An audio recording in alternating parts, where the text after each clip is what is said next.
found a great line you can use to substantially increase your rewards. It goes like this. The creation of value is the only and everlasting source of profit. Let me hit that once again for you. The creation of value is the only and everlasting source of profit.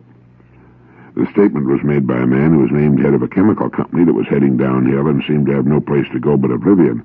He turned the company around and is now quite healthy and showing a handsome profit. It was a Japanese chemical company, and the man who made that comment, and who lives by it, is Masatoshi Yoshimura.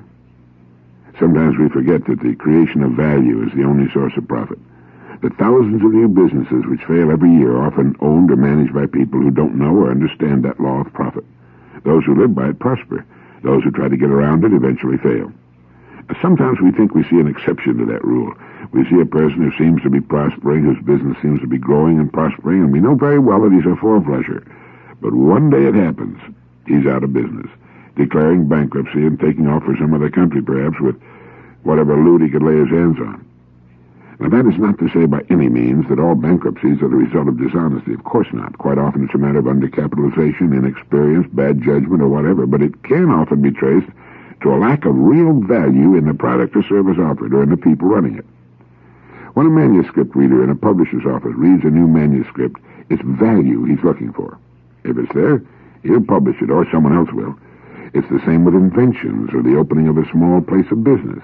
If the value's there, it will prosper, and it will often prosper in the face of what appear to be virtually insurmountable odds. It's the reason so many foreign products sell so well in our country and other large Western countries, and it's why really good products continue to sell well during business recessions.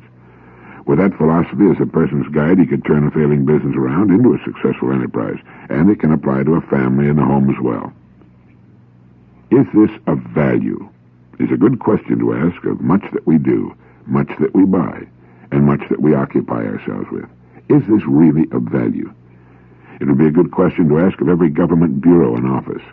And if it failed to test, get rid of it. Think what a saving in the cost of operating our present swollen and distended and redundant government this would bring about. Think of the thousands who would have to go out and find a legitimate job and make some kind of real contribution to human society. It's mind-boggling. And I know of many commercial enterprises that would actually increase business sales and profit if they'd fire 20 to 30% of the people presently sitting in offices, drinking coffee, and reading the newspaper. Are they creating value? It's a very, very good question, and it's one to ask of ourselves regularly. The creation of value is the only and everlasting source of profit. The statement of Masatoshi Yoshimura, who with it turned a failing enterprise into a thriving and profitable business. Put that test to what you do.